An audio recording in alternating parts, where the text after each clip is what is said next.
This report was made in order to determine potential futures for a country like Catalonia. So what we did is we had conversations with experts in different fields. There were some 30 experts across 15 different fields that were selected because previously we knew that they had some insights on some experience, some expertise on the subject. So it was just conversations with them, and from those conversations we distilled results that we organized in a report. But probably the most interesting thing is that we did not copycat directly what they said, but we mixed what they said with whatever we have found around the world related to the subject. So it was a sort of combination of insights from in and insights from out, and that makes the result quite interesting, I think.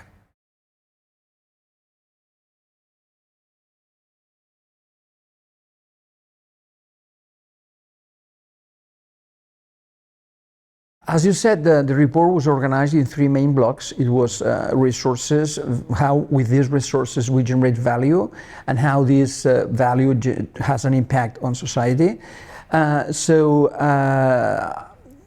In total there were 15 main subjects, main fields within these 3 large subjects. And some of them are quite, I will say, obvious, like what we do with water, what we do with energy, etc. So there are problems that are common to all societies across the world, and others are more specific. So if I have to choose, I will choose sort of things that are just in the middle of these obvious things and very specific things. For instance, one thing that was quite relevant for me was how we address the immigration issue. That's an issue that it's becoming a problem all around the world, especially in Western countries, because of the approach that we give to this situation. And one of the results of the report is that it will be critical to change our mindset to make immigration a positive thing rather than a negative thing as it is usually presented. So how we discover that getting people from other parts of the world is part of the solution to our problems, depending on how we do that. So that's one issue that is controversial. Maybe nobody will be in accord, in agreement with that, but I think it's one important result, how we convert immigration into a positive thing that impacts society. Another one is the close relationship between education and opportunities. So how we convert, how we transform education into a right of a society of citizens so that they have more opportunities. So it's not education for the sake of it, because people have to be educated, but that because the responsibility of the society as a whole is to give opportunities to people. And if you do that, you also have an impact on companies, on enterprises, on the economy, because companies, organizations, whatever, have the right people to do whatever they have to do. So how you understand education beyond just a fact, an obvious thing that you have to do, to an asset, a very important asset to transform society, is another of the most important results. If I have to select a third one, maybe it will be how we define an indicator of quality of society. So what makes a society something that has some sort of quality? And it may be the gross national product, it may be the level of health, whatever. So how we combine different things in order to assess, to determine that you have the best quality possible for your people. And in my opinion, the key word here is dignity. I mean, I think dignity is a word that will become more and more important in the years to come, since it's not that clear that we can make for sure that dignity is something that everybody has. It's something that we have to fight for. So in my opinion, this index, this indicator of quality of society, will be closely related to dignity. How dignity becomes a very important descriptor of the quality of life in a society.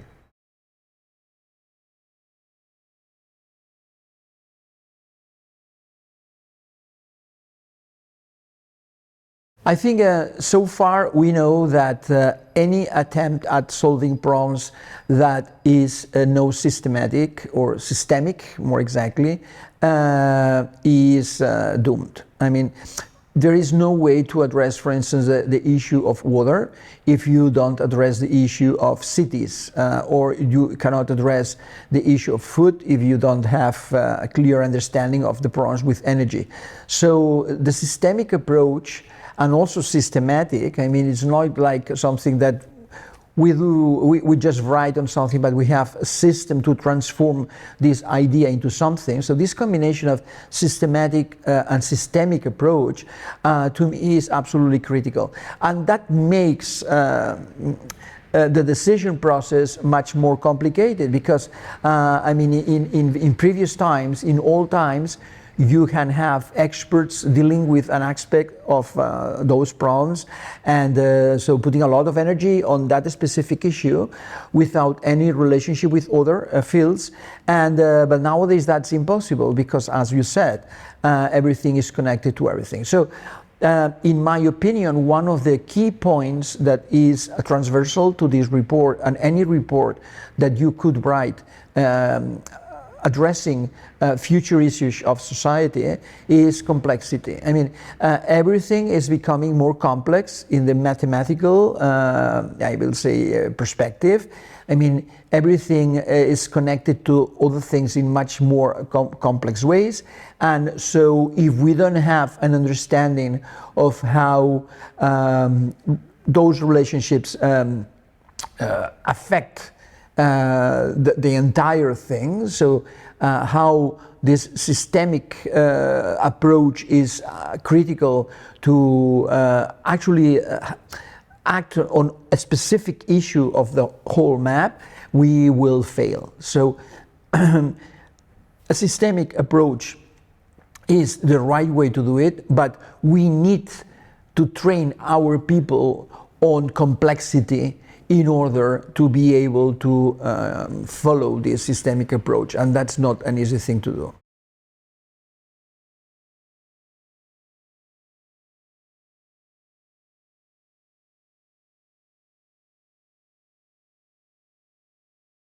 I've devoted 30 years of my professional career to innovation, so probably I am biased, and so if there is a lot about innovation on the report, it's my fault.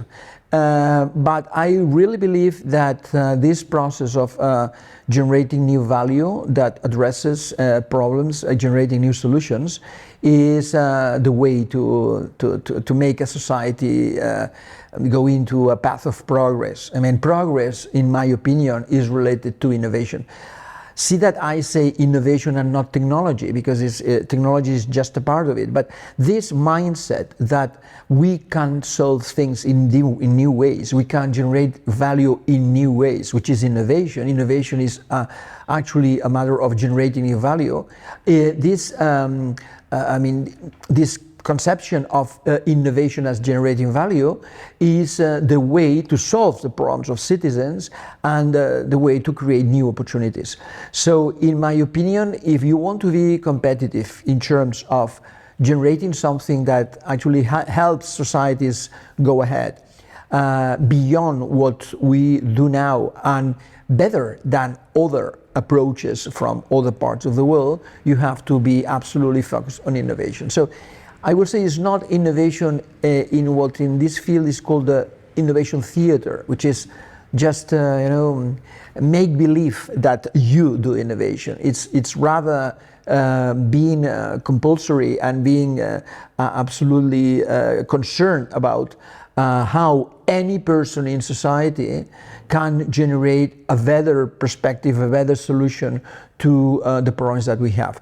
So it's not a country built around innovation theater, but is a country built around the idea that anyone can propose new ways of doing things.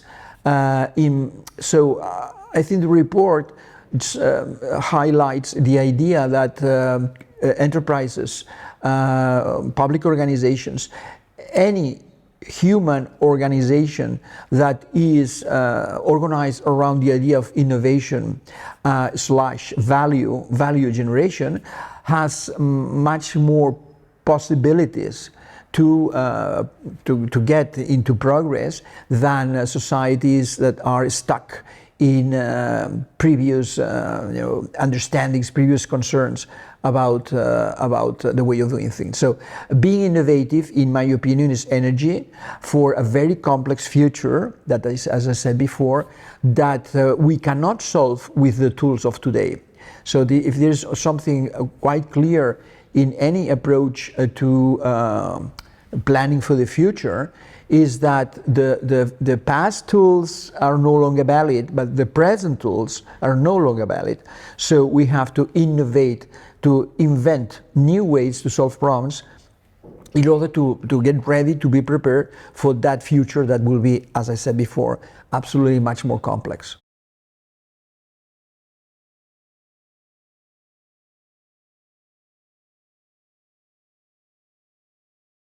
I'm not an expert on public organizations. I mean, to make it clear, I mean, to be honest, I am not an expert on that.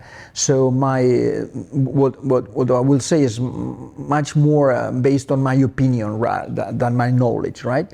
But I think probably the main problem is this disattachment or this distance generated between the public organization that has a mandate to do something and the real needs of citizens. So I think is this, I will say, uncoupling. I mean, it's this distance between what you have to do because there is a regulation, there is a law, etc., and what people need because things are going very fast. So my needs could have changed also very fast. So there is a mismatch between what you do and what I need, right? And there is always this concern of people in public organizations that they have to follow those regulations. They have to make sure that the law is followed. And but in my opinion, upfront, the thing that has to be upfront is that citizens have problems or that they have needs that require new solutions. So that I think is something that we have to invent, is how public organizations are more able to adapt fastly to the needs of the current people. And in my opinion, in the next years, in the next decades, there will be a lot of innovation that is in this direction of responding better to people with a combination or through a combination of public and private organizations. Probably one example is health. I mean, health is obvious that if you want to solve problems in health, you can use new technologies or new concepts that are appearing every single day. So in a hospital, you are using processes that were not invented maybe some months ago, right? So they go very fast. So the idea is how the public system of health is able to use the mostly privately generated new solutions in order to solve these problems of people.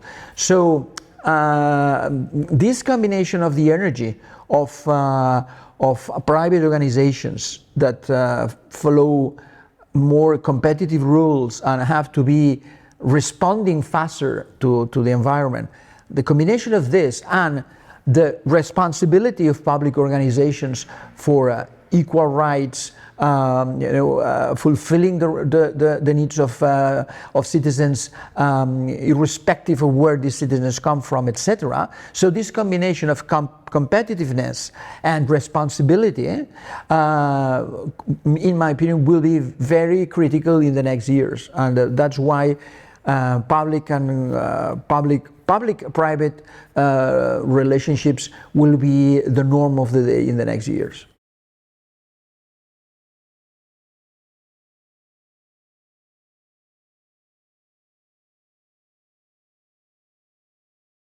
The obvious reason, the obvious response is that Scandinavian countries are probably the most well issued for this thing.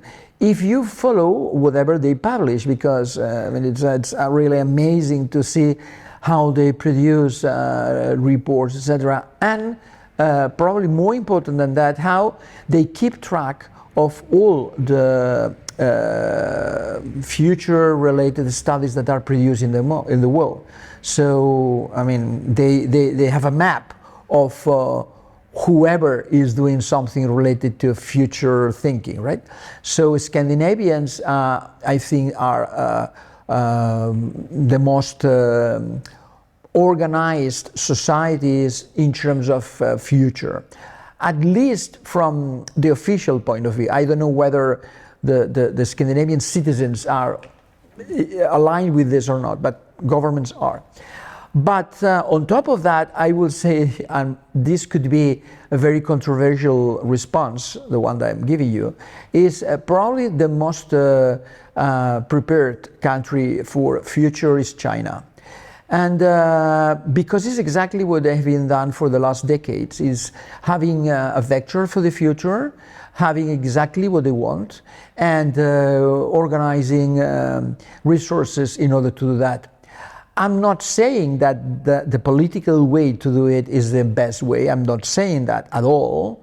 I mean, from the society point of view, probably this combination of freedom and dignity that we all want, maybe China is not the best place in the world to find that, but from the point of view of designing the future, so determining what future do you want, that you want to be leaders in this, leaders in that you want to have these infrastructures, etc., probably because they have a political system based on long-range planning, they are the ones that are inventing the future. So, I mean, it's quite an interesting question, because I don't know whether we can say there is a specific country, there are specific people or the specific organizations that are one step ahead in terms of future thinking in different parts of the world. Even in the United States, obviously, there are many people that are already living in the future, right? But if you want a general answer in terms of countries, as you said, I will say that there is a place in the world where the future is invented right now, and this is China. And this means that we should devote more time to understand what's coming on in China, especially from the science and technology point of view. Not from the social point of view, but from the generation of value from science and technology. Obviously, China is the way, is the thing to study now.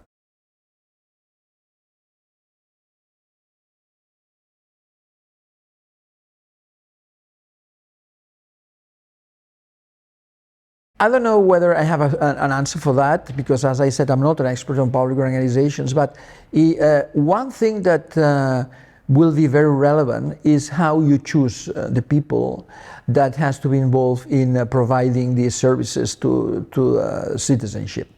So I mean that the recruitment process, how you pick the right people, probably will have to change. And highlighting or remarking characteristics of or attributes of those potential candidates that are more related to from one point of view, curiosity, or rebelliousness. So being able to call things into question and transform how things are being done, because a lot of things are obviously old, and they are not filling the needs as they did before. So we need rebelliousness in those people. And on top of that, responsiveness. So how you have people with an actual willingness to help the fellow citizens, right?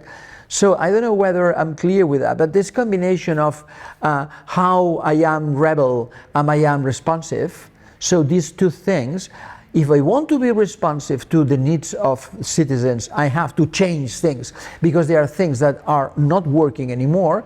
I think that will be critical. Otherwise, you are just generating bureaucracies that are living for themselves, that I mean, they have a sort of an edge with no relationship with the outer wall. And in these ages, in these frontiers of the organizations, you need to have new conversations with the outer world in order to change whatever you're doing within. So if I have to just pick one issue that is critical for the future of public organizations, if they have to respond to citizens, is how they choose their people.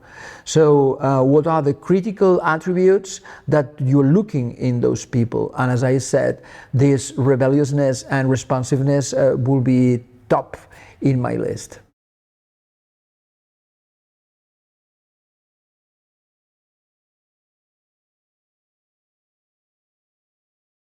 Interesting question, because I mean, the normal approach is that two things cannot combine. So there are two different, I will say, chickens in the farm. So it's like two species. The reality is that you can combine both things with an attitude. This means that you can solve things of the present going to the future, which means going to other organizations that are doing things differently.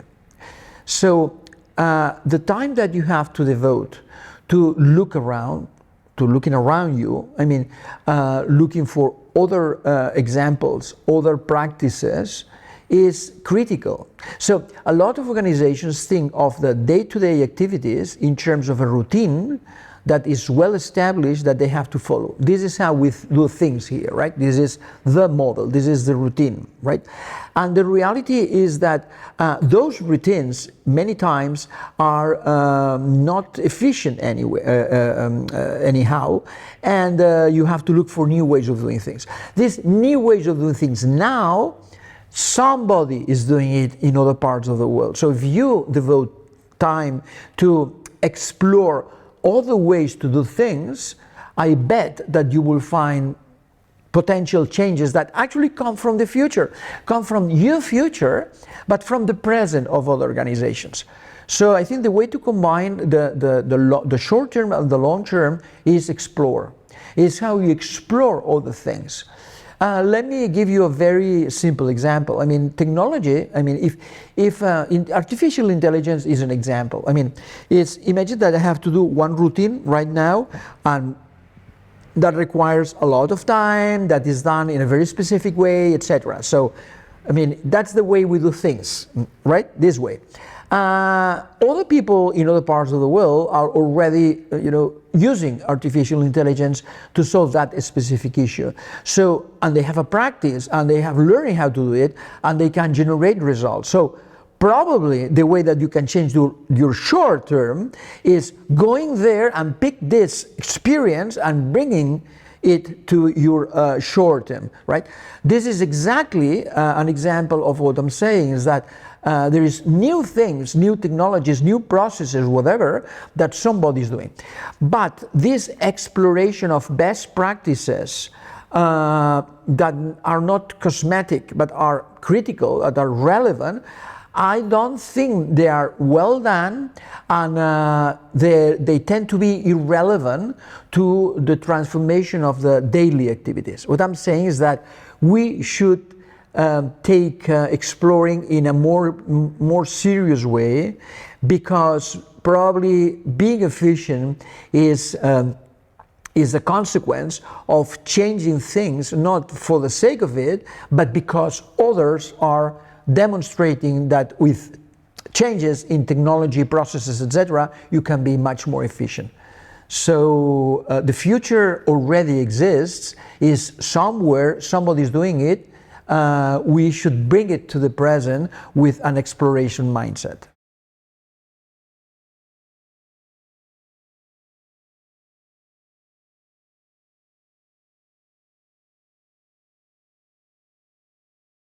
Difficult for me because I'm not an expert on that. I mean, sorry to stress that, but I think it's very important that I have not a professional opinion on that.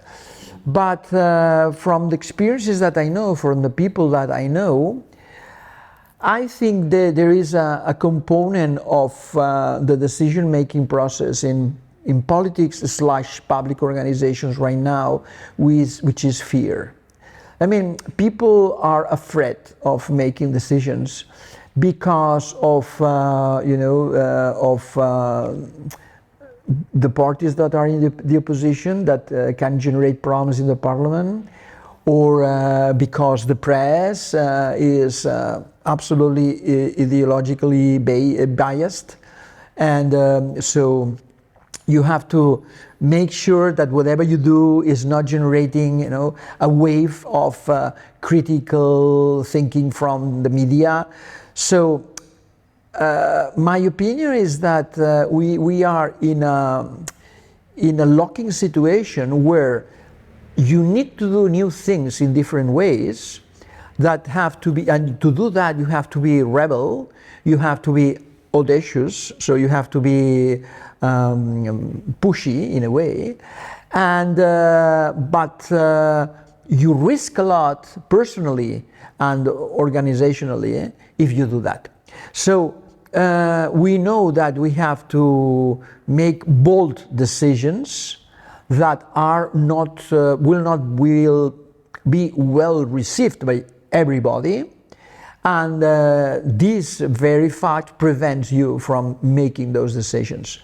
So I think Western countries in general have a critical problem for the next decades, which is how conserving democracy is not, I will say, is not against taking bold decisions. So, the populism wave, which means that I tell you whatever you want to hear, I mean, because I want you to be calm and quotes happy. I mean, if I have to tell you whatever you want to hear, I cannot take the bold decisions that we need to take because the model has changed. I mean, the system is not working anymore. I mean, neither the economy nor the social rights, education, etc. There are many things that are not working anymore. So we have to make bold decisions. In order to do that, I have to take risks, and you as a citizen should understand that we have to change things that are not easy and not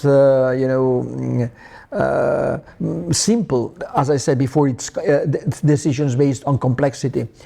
So how we train these politicians and public managers around the idea that how you control your fear and how you use responsibility to make bold decisions, it will be very important. And this means that we have to train people on communication in order to make much more clear and obvious that those decisions are made not for the sake of it, but because there is a good reason, right?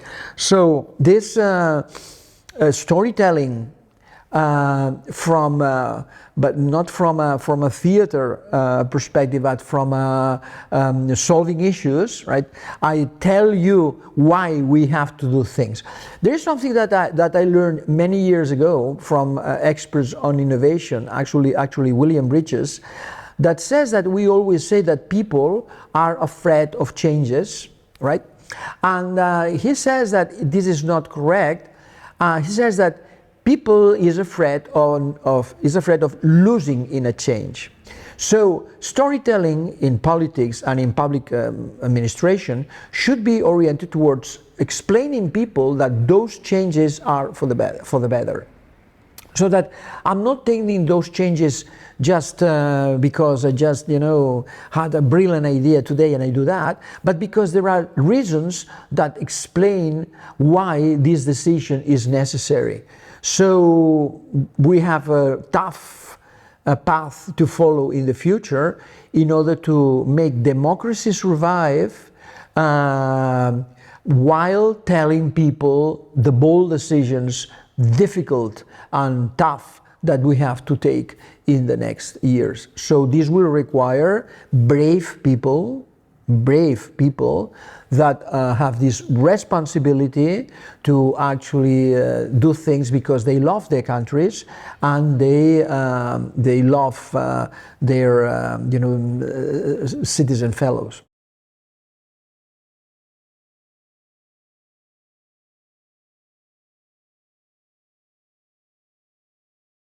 Curiosity is the mother of everything. I mean, it's anything human comes from curiosity, and it's some sort of energy that our brain has that inspires us to focus on something and to understand something and to go deeper in order to get the answer. Obviously, I'm not using here the term curiosity as one potential explanation of it, which is the mere surprise. I mean, for instance, TikTok is very curious in terms that you just hit one, every 2 seconds in order to get a response. So it's this is sort of a addictive curiosity. But there is another curiosity, which is the curiosity of understanding, the curiosity of calling things into question, not accepting things as they are, and looking for new possibilities to solve these things. So this curiosity is closely related to imagination, intuition, and art, creativity, whatever. So all the things human come from a common ancestor, which is curiosity. So in my view, we have to learn a lot about how to make organization more curious, which is organizations that allow you to look for the things, to explore, as I said before, and to come from new ways to solve things that could be tried, that could be just explored in terms of how good they are and how able they could be to transform things. So, no, I'm absolutely clear about that. Curiosity is a must. There is no way to transform how our organizations, either private or public, in order to generate new value without allowing some sort of curiosity. No curiosity means being locked in something that maybe it's not working anymore because the environment has changed.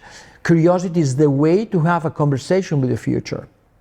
I think this is an interesting sentence that I didn't generate before, but I think that's exactly it. I mean, curiosity is a conversation with the future, is allowing you to see new things, to explore new things, to have insights coming from what if, no, why not, these sort of questions that are very critical and that generate new answers. We have organizations, especially in the public sector, much more related to processes that give specific responses that were thought many years ago, while, as I said, organization should be based on generating new questions that come from new situations in the environment. And having new questions is what curiosity is all about. Curiosity is about new questions. So we need new questions, exploration of new ways to solve these questions in order to generate the new answers that we need. Without curiosity, we are absolutely locked, and being locked, in my opinion, is being doomed.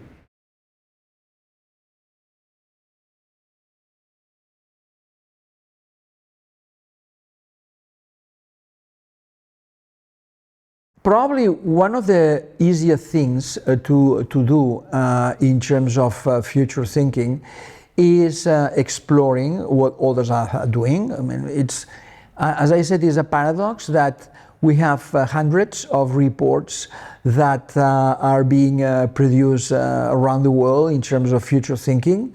Nobody can read everything. So I will suggest that one very simple tool nowadays is using artificial intelligence to summarize all this. So, I mean, I've tried that, and it's quite amazing. I mean, you use versions like ChatGPT-4 or other systems that are much more sophisticated, and you just put there some reports, and you ask for the synthesis or the summary of what they say, and in a matter of seconds you have the common factors. So the first very simple tool is using artificial intelligence to summarize reports made with a lot of thinking, but that could be unreadable because you don't have time to do that. So that's one thing. The other thing is how we analyze in a more systematic way the complaints of citizens. I mean, people are, I would say, are complaining about things that we do that are not filling their needs. I mean, people are saying that. I mean, I'm sure that if you go to any single unit in a government doing a specific task, there are complaints from people that did not get what they were looking for. So this is what we do in private organizations. We are now focusing a lot on compliance of complaints. So how we respond to these complaints in a systematic way, right? So we comply to respond to complaints. In public organizations should be the same thing. So what is that citizens are telling us that this process is not working in order to change that? So the way to look to the future may be through the people, because the people is already changing faster than we are. So it will be quite interesting to see that by fulfilling the needs of people that are complaining because nowadays those needs are not responded. So by responding to these people, actually we are inventing the future. So you are in a way having two tasks at a time, looking at the future and responding to people. And probably a third thing that is a third tool that is quite simple to use is how we organize within our own teams spaces where curiosity is allowed. And Google did one interesting study experiment some years ago. It was called the Aristotle Project, and they were looking for conditions for an organization to be curious. So what makes an organization much more curious? They did this research, and what they found is quite interesting. They found that the curiosity of an organization is the multiplication, the product of the curiosity of the individuals and a context. It's a product, and this means that if one of the components is zero, the result is zero. So if you have an organization with a lot of curious people, but without a context to allow this curiosity to progress, there is no curiosity at all. And also, if you have a wonderful context, but you don't have curious people, nothing happens. So this goes along what I said before. If you choose people that are much more curious, that are able to ask themselves why not, what if, so changing their mindset on how to solve things, and you generate an environment where you can discuss these new opportunities, you are actually also building the future. So building the future is not, taking a spaceship and going to the speed of light, going somewhere in the universe and coming back with a report. I mean, it's not that. It's actually being able to transform your present. If you are so stuck in the present that nothing can change, I mean, you can buy any reports as expensive as they may be anywhere in the world, that nothing will happen. It's your attitude.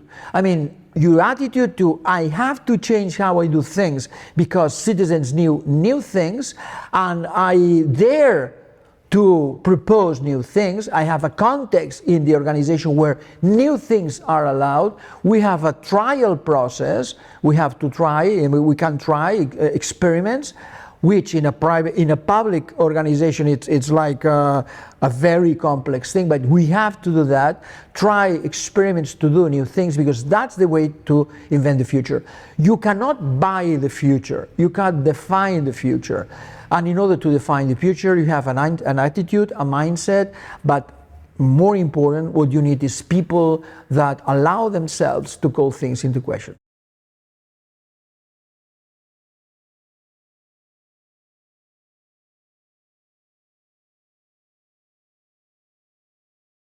Dare yourself. I mean, do things that are probably will say daring, things that are not the normal thing. Try new things. Generate an environment where trying is the normal way of doing things. I mean, either you invent new things, or whatever you do will be relevant. And your job is not just follow a process or a routine. Your job is make society work. So I remember that some decades ago I did a project for this organization, if I remember well, where what we said is that the role of public organizations is to generate the conditions for society to be much more, to work better. I mean, that society are more able to do things that generate value for people. So how you generate these conditions? This means infrastructures, this means prices of energy, this means education. So there are many things that you can do from the public organizations and from politics and from the government in order to make those society more fluent and more able to transform itself. So my recommendation will be either there or fail. I mean, there is no other way to solve the new problems of the world than the willingness to try new things. And if you don't have this mindset, I mean, at the end of the day, you will not feel whatever you are expected to do, which is generating this context for a society to progress.